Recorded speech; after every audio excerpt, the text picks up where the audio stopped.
Lahore high court के बाद अब पेशावर हाईकोर्ट में भी तहरीके इंसाफ ये दरखास्त ले जा चुकी है कि हुकूमत इलेक्शन से फरार चाह रही है और आइन में 90 दिन के अंदर हर सूरत इलेक्शन करवाने हैं। अभी आप देखें कि अब क्या खबर है कि इमरान खान साहब के दौर में 16 रुपए यूनिट बिजली थी, अब वो 48 रुपए फी यूनिट कर रहे हैं। फाइनेंशियल टाइम्स जो दुनिया का माना हुआ बरतानवी इदारा क्या कह रहा है कि पाकिस्तान डिफॉल्ट के खतरे में है और रहेगा।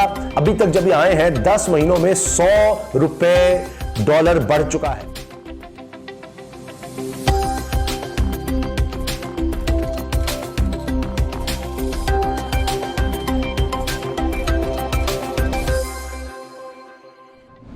बिस्मिल्लाहिर्रहमानिर्रहीम, अस्सलाम वालेकुम। पीडीएम हुकूमत मुसलसल कोशिश कर रही है कि आइन और कानून को तोड़ा जाए, इलेक्शन से किसी तरह से भागा जाए। अब आप देखें कि खैबर पख्तूनख्वा के हवाले से अगर देखें तो वहाँ पर जिस तरह के बयानात आ रहे थे, अब पीडीएम को वहाँ भी मुश्किल हो गई है क्योंकि लाहौर हाईकोर्ट के बाद अब पेशावर हाईकोर्ट में भी तहरीके इंसाफ ये दरखास्त ले जा चुकी है कि हुकूमत इलेक्शन से फरार चाह रही है और आइन में 90 दिन के अंदर हर सूरत इलेक्शन करवाने हैं।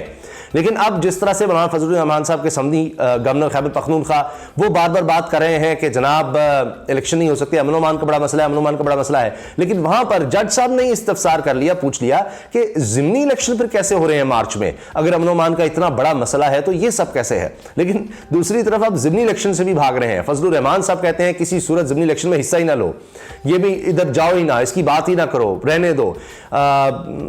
और दूसरी तरफ जनाब जरदारी साहब कहते नहीं हमें इसमें आना चाहिए, आगे बढ़ना चाहिए। मगर मसला यह है कि लोगों में अब इतना ज़्यादा गम गुस्सा है, चाहे वो हेल्थ कार्ड का खात्मा हो उसकी वजह से, यानी इनके तो इलाज हो सकते हैं, अब गरीब मुतवसत तबके के लोगों का इलाज नहीं हो सकता। जो मुफ्त इलाज की सहूलत इमरान खान ने दी थी हेल्थ कार्ड के ज़रिए, जिसमें अब तक इतनी बड़ी तादाद में हज़ार लोग इलाज करवा चुके हैं, अब वो भी उनसे छीना जा रहा है, छीन लिया गया है। अभी आप देखें कि अब क्या खबर है कि इमरान खान साहब के दौर में 16 रुपए यूनिट बिजली थी, जिस पर कहते थे बड़ी महंगी है, मिफ्ता इस्माइल कहते थे 12 रुपए की देंगे, अब वो 48 रुपए फी यूनिट कर रहे हैं। 48 रुपए फी यूनिट बिजली, गैस महंगी, पेट्रोल महंगा मजीद करना है। उसके बाद आप खुद सोचिए कि क्या हालात होंगे। इतनी खौफनाक सूरत हाल है कि एक ऐसे वक्त में कि जब आर्मी चीफ, पाकिस्तान के army chief general Asim Munir, पहला दौरा उनका बरतानिया का हो रहा है, बड़ा अहम दौरा करार दिया जा रहा है, हम वहां पर मुलाकातें हैं, सेमिनार से वहां पर खिताब करना है, और इस हवाले से भी है कि पाकिस्तान की स्टेबलाइजेशन के हवाले से वहां पर गुफ्तगू होनी है कि अब देखिए ना पाकिस्तान स्टेबल ही नहीं हो रहा, इंस्टेबिलिटी है। और वहीं पर फाइनेंशियल टाइम्स जो दुनिया का माना हुआ एक रिसर्च बेस्ड मीडिया आउटलेट है जिसको दुनिया में कोट किया जाता है, और अभी श्रीलंका के हवाले से इसने 1 महीने पहले, फाइनेंशियल टाइम्स ये बरतानवी जरीदा है जिसने 1 महीना पहले श्रीलंका के हवाले से बताया था कि ये सूरत हाल होगी और डिफॉल्ट की तरफ जाएगा श्रीलंका, और पूरे 1 महीने के बाद, एग्जैक्ट 1 महीने के बाद वही सूरत हाल श्रीलंका में हो गई। अब वही इदारा ऐसे वक्त में जब पाकिस्तान की आर्मी चीफ बरतानिया है, बरतानवी इदारा क्या कह रहा है कि पाकिस्तान डिफॉल्ट के खतरे में है और रहेगा। यहां पर सियासी नाअहली है, इदारों की नाअहली इतनी ज्यादा है, सियासी इंतशार की तरफ हालात जा रहे हैं और पाकिस्तान को कर्जों में रीशेड्यूल, रीस्ट्रक्चरिंग की जरूरत है। ये खाली आईएमएफ के प्रोग्राम से बात नहीं बनेगी, आईएमएफ के ज़ाहिर प्रोग्राम से महंगाई इतनी आ जाएगी, उसकी वजह से इतनी ज़्यादा खौफनाक सूरत हाल होगी। तो ये एक तरफ हमें हालात नज़र आ रहे हैं। अब चूंकि इलेक्शन से फरार है, भागा जा रहा है पाकिस्तान में, आप अब तो सियासी तज्जियाकार हों और हिस्टोरियंस हों, दानिश्वर हों, आप उनसे तो पूछें तो वो तो यही कहेंगे जी इलेक्शन वाहिद हल है कि एक स्टेबल गवर्नमेंट हो जो फैसले ले सके, जो प्रॉपर चीज़ों को लेकर चल सके। लेकिन अब तो हाल ये हो गया कि माशी माहिरीन भी कह रहे हैं मईशत को ठीक करने के लिए क्या करना है, वो कह रहे हैं एक स्टेबल गवर्नमेंट हो, सियासी इंतशार ताकि खत्म हो, यहां पर अदम इस्तेहकाम खत्म हो। आर्मी चीफ भी जो जा रहे हैं वहां पर सेमिनार क्या है, इस्तेहकाम के लिए है।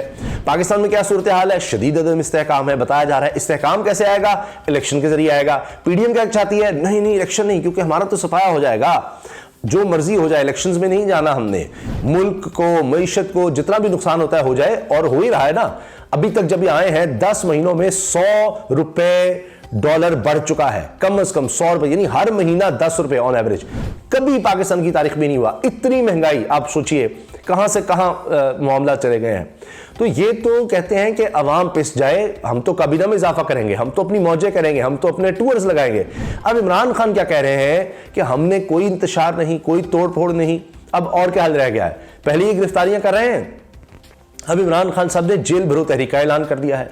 अब उससे भी एक इमरान खान साहब ने जो कार्ड खेला है, इससे परेशानी हो गई है कि हमें तकरीबन 4 दहाइयों पहले हमने ये देखा था जेल भरो तहरीक, और उसके बड़े असरात थे पाकिस्तान की सियासत पे। अब उसके बाद एक ऐसा लीडर आया है कि जो ये रिस्क लेने को तैयार है, जिसकी पॉपुलैरिटी इस हद तक है, जो ये कहता है कि जी जेल भरो तहरीक हमने ऐलान करना है। फवाद चौधरी कह रहे हैं कि इमरान खान के ठीक होते ही हम जेल भरो तहरीक शुरू कर देंगे, बड़ी तादाद में लोग जेल भरो तहरीक में आएंगे, उसकी रजिस्ट्रेशन का आगाज कर दिया गया है। अब इसका मकसद क्या है? इमरान खान साहब ने जो कौम के नाम पैगाम दिया है उसमें ये बताया है कि देखें, ये हर सूरत आइन और कानून से भाग रहे हैं। आइन में वाज़ेह दर्ज है कि 90 दिन के अंदर हर सूरत इलेक्शन होने हैं। लाहौर हाईकोर्ट में मामला गया है, हाई कोर्ट के जज साहब के भी रिमार्क्स हैं और मेरी इत्तला आती है कि बड़े अपराइट जज हैं और वो कोई उन तक वो फ़ोन कॉल या कोई और काम चलना नहीं है, तो पीडीएम मैनेज नहीं कर पाएगी उनको। वो रिमार्क्स दे रहे हैं कि जी 90 दिन के अंदर हर सूरत इलेक्शन तो होने हैं, तारीख तो आपको देनी पड़ेगी। अब देखते हैं फैसला क्या आता है। इसी तरह पेशावर हाई कोर्ट का मैंने आपसे अर्ज कर दिया। तो इमरान खान साहब कह रहे हैं कि हर सूरत चुके ये भाग रहे हैं इलेक्शन से, नहीं इलेक्शन चाहते, तो हमारे पास कोई रास्ता नहीं रह जाएगा। अगर ये इलेक्शन नहीं करवाएंगे आइन और कानून के मुताबिक, तो फिर हम जेल भरो तहरीक शुरू कर देंगे। उसके लिए उन्होंने वॉलंटियर्स का कहा है, आप अपने आप को रजिस्टर करवाएं, और इत्तलात यह है कि बड़ी तादाद में लोग अपने आप को रजिस्टर करवाना शुरू हो चुके हैं। अब हमारे पाकिस्तान में जेलों में पहले ही लोगों की तादाद बहुत ज्यादा है, निज़ाम इंसाफ का वैसे ही बुरा हाल है, तो किस तरह से अगर लोग रज़ाकाराना तौर पर आ रहे हैं, भाई इससे तो बेहतर है कि इमरान खान साहब ने कहा कि हम तोड़ फोड़ करें, अपने मुल्क को नुकसान पहुंचाएं, इंतशार फैलाएं, कोई सड़कें बंद करें, हम जाकर जेलें भर देते हैं। उससे क्या होगा? उससे एक पता लगेगा कि ये एहतजाज का इतना स्ट्रॉन्ग तरीका है कि हुकूमत बेबस हो जाएगी कि जनाब ये तो लोग खुद गिरफ्तारी देने आ गए हैं, आप लोगों को हमारे घरों तक आने की जरूरत नहीं है, हमारे बच्चों को, औरतों को हिरासा करने की जरूरत नहीं है। अब नहीं जरूरत कि आप अल्लामा इकबाल रहमतुल्लाह अलैह के घराने को तंग करें, उनकी बहू को जाकर तंग करें, आप घरों की चादर चार दीवारी का तकद्दुस पामाल करें, बच्चियां औरतें वो चीख रही हों, आंसू गैस के शेल चला रहे हों, हम खुद आ गए हैं, अब आप अपना शौक पूरा कर लें। और एक चीज़ मैं अर्ज कर दूं कि एक बड़ी बात की जा रही है कि जनाब कोई मलिक अहमद खान साहब, आबिद शेर अली तहरीक इंसाफ पर तनकीद कर रहे हैं, पीडीएम के लोग कह रहे हैं कि जी ये खुद जो केसेस हैं उनमें आ जाए ना, जमानत क्यों लेने की कोशिश करें या केस ही कंटेस्ट ना करें। फ़र्क है, अगर आप किसी पर तोशाखाना का, दहशतगर्दी का ये सब इल्ज़ाम लगा रहे हैं, तो जब कंटेस्ट करता है वो कहता है कि भाई ये इल्ज़ाम गलत हैं, ये एक और चीज़ है, वरना वो कहेगी उसी में हाँ ठीक है। ये तो शाहिद खान अब्बासी ने भी कहा था जी मैं अपनी जमानत की दरखास्त नहीं दूंगा, फिर कैसे जमानतें करवाते रहे। तो उसमें और बात है कि जो आप इस तरह झूठे मुकदमात बना रहे हैं, जाली मुकदमात बना रहे हैं, तो इंसान उसमें जाकर अपने आप को क्या डिफेंड भी ना करे, दिफा भी ना करे। जेल भरो तहरीक और है, तो ये रज़ाकाराना तो खुद से आकर जनाब कि आपने मुल्क में हालात ऐसे कर लिए हैं कि हमारे पास और कोई तरीका नहीं रहा एहतजाज का, हम अपने बजाय इसके कि हम कुछ और काम करें, हम खुद आ रहे हैं, आए हमें गिरफ्तार कर लें। ये एक एहतजाज का तरीका है।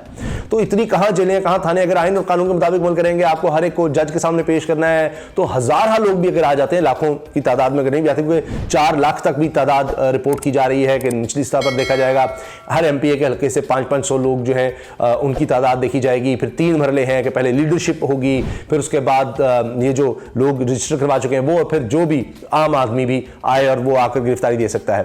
तो ये एक प्लान नज़र आ रहा है और हुकूमत इससे भी परेशान होती नज़र आ रही है, और इसलिए कोशिश कर रहे हैं कि जनाब इस तहरीक को रोकने के लिए, इससे पहले कि इस तरह का रज़ा करना काम शुरू हो, हम इमरान खान को पकड़ लें, इमरान को गिरफ्तार कर लें।